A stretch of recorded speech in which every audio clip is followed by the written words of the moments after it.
Good morning बच्चों, welcome back. आपका स्वागत है ग्रुप में। आपकी पढ़ाई कंटिन्यू चली रही है।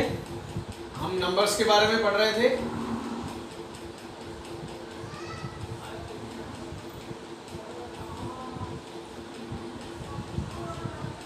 ठीक है, नंबर्स में अब हम आगे बढ़ते हैं।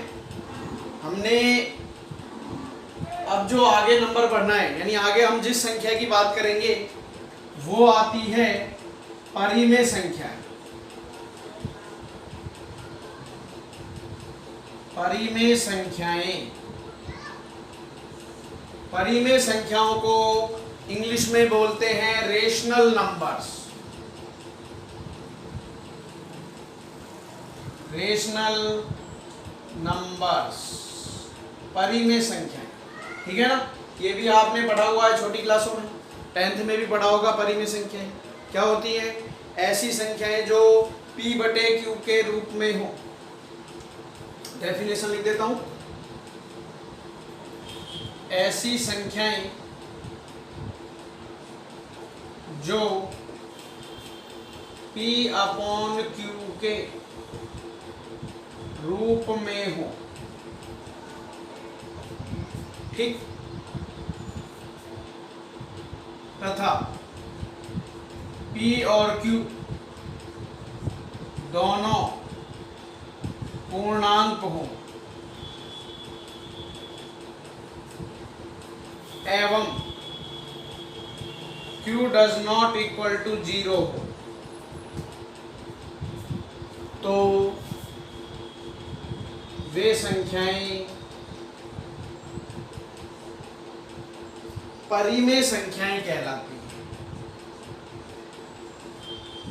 परिमेय संख्याएं कहलाती हैं, रेशनल नंबर बोलते हैं।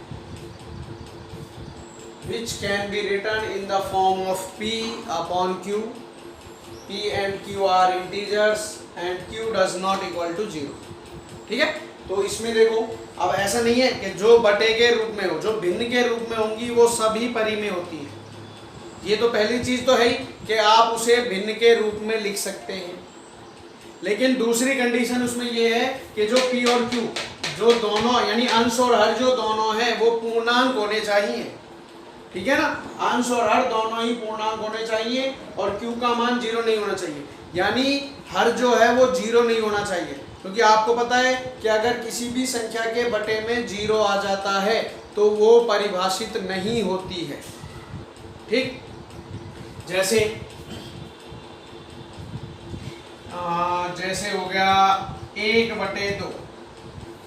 तो आपको ये तो पता ही है ना, पूर्णांक तो 0 +-1 +-2 +-3 +-4 अप टू कहां तक, +- अनंत तक। तो 1/2 हो गया, ये हो गया p का मान, ये हो गया q का मान। p है 1 और q है 2, दोनों ही क्या है? पूर्णांक है। तीसरी कंडीशन, q का मान 0 नहीं होना चाहिए, q का मान 0 नहीं है। तो 1/2 कैसी संख्या हो गई? परिमेय। इसके बाद -3/4।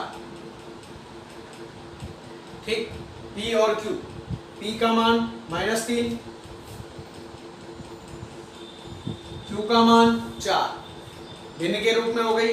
p और q दोनों ही क्या है? पूर्णांक हैं, इसलिए ये भी कैसी संख्या हो गई? परिमेय। और q का मान 0 भी नहीं है। इसके बाद 5। ठीक, सबसे पहली बात, ये भिन्न के रूप में होनी चाहिए। तो ये भिन्न के रूप में है क्या? नहीं है। आप लिख सकते हो, आपको बताया गया होगा और आपको पता है कि जिसके बटे में कुछ नहीं होता उसके बटे में क्या होता है? 1 होता है। तो हमने बटे में क्या लगा दिया? 1। अब ये भिन्न के रूप में हो गई। ठीक है, अब p का मान 5, q का मान 1, दोनों ही पूर्णांक हैं और q का मान 0 भी नहीं है। तो ये भी परिमेय हो गई।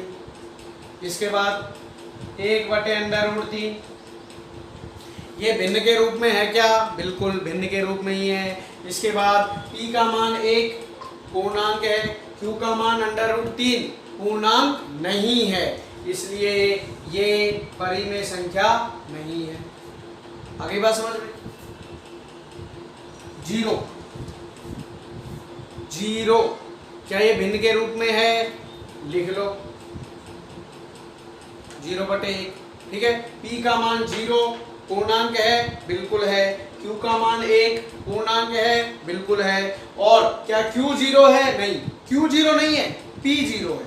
तो ये एक परिमेय संख्या है, ठीक है। और एक और देख लो, √2/5 भिन्न के रूप में है, बिल्कुल है। p का मान √2 जो कि पूर्णांक नहीं है, इसलिए ये संख्या परिमेय संख्या नहीं है।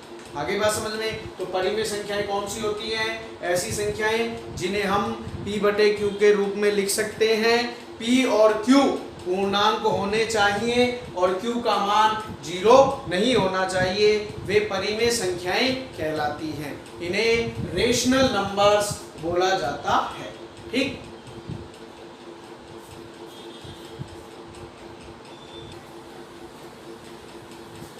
ठीक है, देखो अब इसमें एक आती है धनात्मक परिमेय संख्याएं और ऋणात्मक परिमेय संख्याएं। तो धनात्मक परिमेय संख्याओं में अंश और हर दोनों का चिन्ह एक जैसा हो, जैसे 1/2, 1 पॉजिटिव है, 2 भी कैसा है? पॉजिटिव। तो ये हो गई धनात्मक परिमेय संख्या, ठीक। या फिर दोनों का चिन्ह माइनस का हो,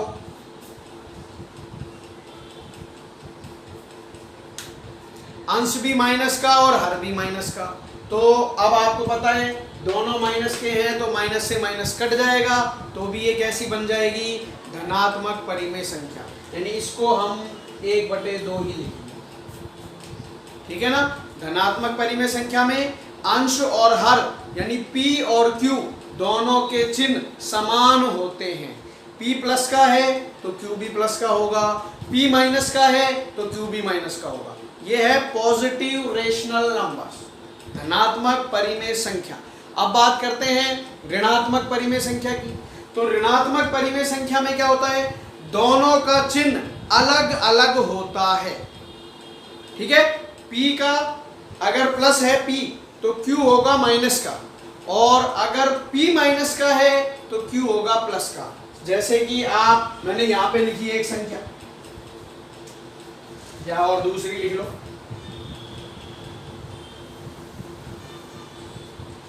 -3/4 परिमेय संख्या है। p का मान -3 है और q का मान है +4। दोनों के चिन्ह अलग अलग हैं, तो ये नेगेटिव हो गई, ठीक है ना, ऋणात्मक परिमेय संख्या। और अगर ऐसे लिखें तो अब p का मान है 3 और q का मान है -4, अब भी ये नेगेटिव ही है। इसको भी आप फिर ऐसे ही लिख लेंगे, ये जो है ना, जैसे ऐसे लिखा हुआ है -3/4, तो हम इसे ऐसे लिख लेते हैं। इसी तरह से अगर ऐसे लिखा हुआ है तो हम इसे भी ऐसे लिख लेते हैं, ठीक है। अंश है माइनस का, हर है प्लस का, तो ये हो गई ऋणात्मक परिमेय संख्या, ऐसे लिख देंगे। अंश है प्लस का, हर है माइनस का, तो ये हो गई ऋणात्मक परिमेय संख्या, ऐसे लिख देंगे, ठीक है। तो धनात्मक परिमेय संख्या और ऋणात्मक परिमेय संख्या। आगे बात समझ में?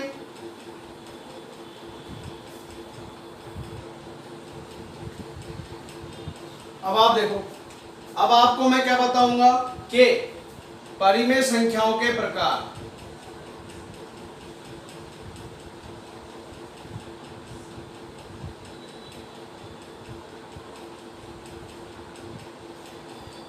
एक बार ध्यान देना आप अच्छी तरह से।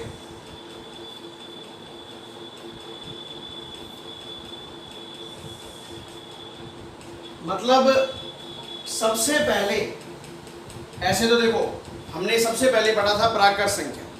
तो हम जानते हैं सभी प्राकृत संख्याएं परिमेय संख्याएं होती है या नहीं? बिल्कुल होती है, ठीक है ना।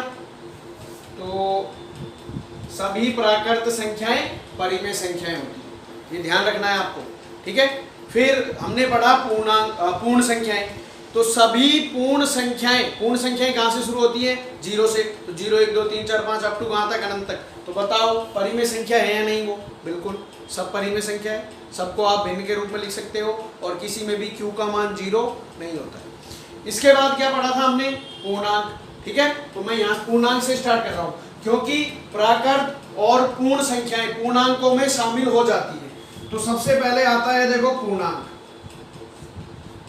सबसे पहले क्या आता है? पूर्णांक। पूर्णांक क्या होते हैं आपको पता ही है? पूर्णांक होते हैं -3 -2 -1 0 1 2 3 और अप टू कहां तक? अनंत तक। ये सब पूर्णांक है। ठीक है ना, ये सब क्या है? पूर्णांक है। तो जितने भी पूर्णांक होंगे वो सब परिमेय संख्याएं होती हैं। ठीक है, सभी पूर्णांकों को परिमेय संख्याएं बोल सकते हैं, लेकिन सभी परिमेय संख्याएं पूर्णांक नहीं होती हैं। ठीक है ना? हाँ, तो पूर्णांकों में जैसे 0 है, अब मैंने अभी आपको बताया था 0, बताओ परिमेय संख्या है या नहीं? बिल्कुल है। -3 परिमेय संख्या है या नहीं? बिल्कुल है। -50 परिमेय संख्या है या नहीं? बिल्कुल है। ठीक है ना, तो सभी पूर्णांक परिमेय संख्याएं होती हैं। सभी पूर्णांक संख्याएं परिमेय संख्याएं होती हैं। आगे बात समझ में? तो ये आप नोट में लिख लेंगे। पहले मैं बता देता हूं, फिर एक साथ लिखवा लूंगा। फिर इसके बाद पूर्णांकों के बाद वो जो पूर्णांकों के और भी ग्रुप थे, भाज्य अभाज्य जो भी आ रही थी, ठीक है ना, वो तो सब है। अब आपने इसके बाद आती है जो संख्या, वो आती है शांत दशमलव। शांत दशमलव संख्याएं कौन सी? शांत दशमलव संख्याएं हैं।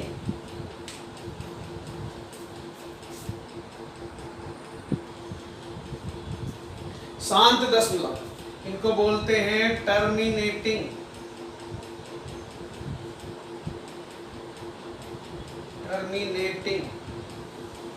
Decimal numbers. Terminating decimal numbers, शांत दशमलव संख्याएं। शांत दशमलव संख्याएं, दशमलव आपको पता ही है, पॉइंट, जिन संख्याओं में पॉइंट आ जाता है वो दशमलव संख्याएं होती हैं। ठीक है, अब ये दो तरह की होती हैं दशमलव संख्याएं।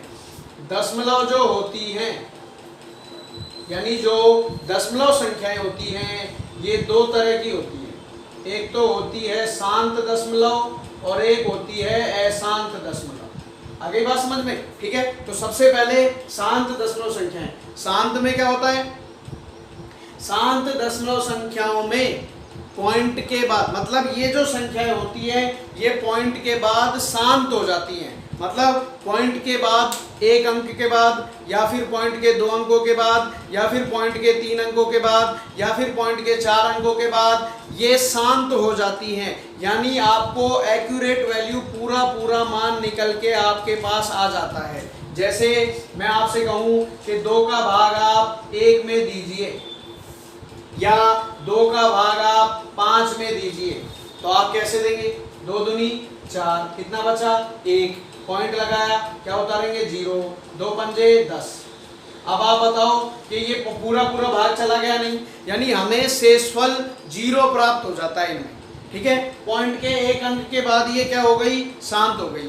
1 के बाद नहीं तो 2 के बाद हो जाएंगी, 2 के बाद नहीं हो रही तो 3 के बाद हो जाएंगी, 3 के बाद नहीं हो रही तो 4 के बाद हो जाएंगी। ठीक है, तो ये पॉइंट के 1 2 3 4 अंकों के बाद शांत हो जाती है। ये कहलाती है शांत दशमलव संख्याएं। जैसे 0.5, 0.13, 0.246 ऐसे ही होती है ये। ठीक है, शांत दशमलव संख्याएं। अब ये तो ये हो गया। तो जो भी शांत दशमलव संख्या होंगी पॉइंट के बाद जो शांत हो गई है वो भी परिमेय संख्या होती है। आगे बात समझ में? अब इसके बाद अब आती है देखो अशांत दशमलव संख्याएं। अब आप समझना, अब ये जो अशांत होती हैं इसमें भी 2 तरह की होती हैं। अशांत में दो तरह की होती है, अनवसानी आवर्ती और अनवसानी अनावर्ती।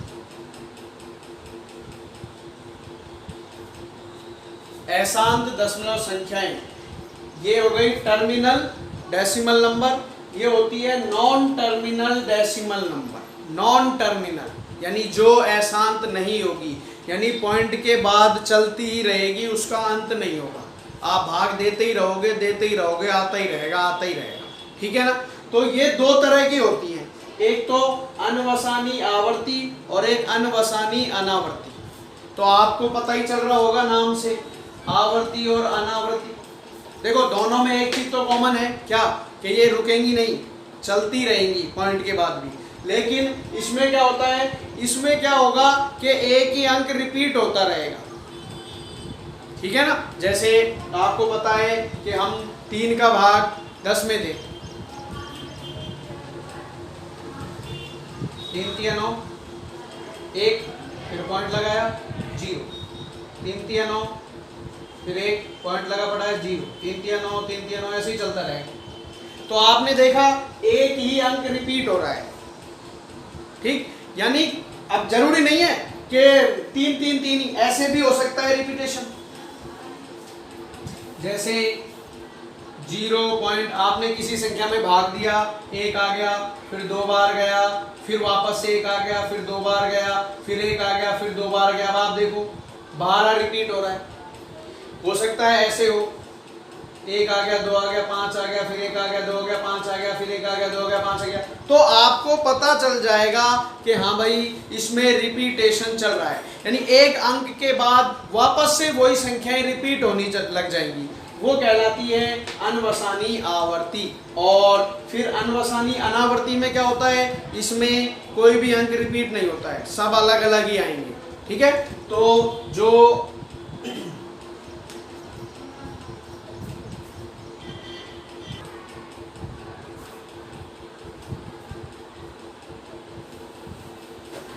तीसरी कौन सी बता रहा हूं मैं, अनवसानी आवर्ती दशमलव संख्या, इसको हम बोलते हैं नॉन टर्मिनेटिंग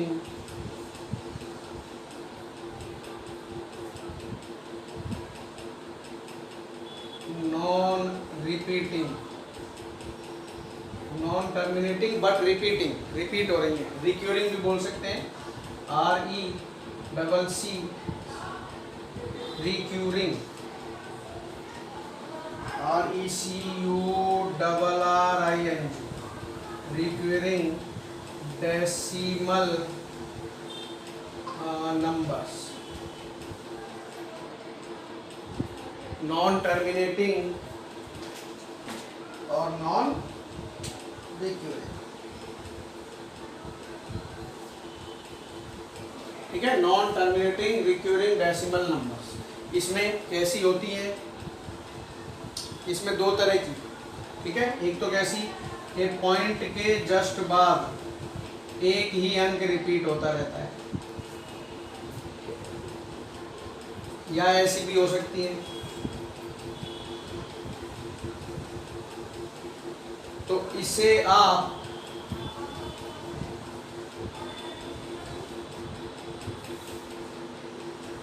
पॉइंट के एक अंक के बाद अंक रिपीट हो रहे हैं, पॉइंट के 2 अंक के बाद भी रिपीट हो सकते हैं।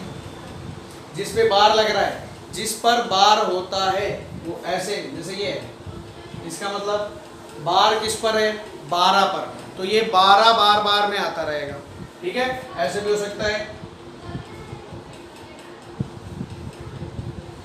अब 25 पर बार है तो 25 बार बार में आता रहेगा। तो ये सब भी किस में शामिल है, परिमेय संख्या। ठीक है, अब मैं आपको कल ये बताऊंगा कि जैसे ये पूर्णांक है, इनको तो आपको पता ही है, परिमेय संख्या लिखना है तो बटे में 1 लगा देंगे।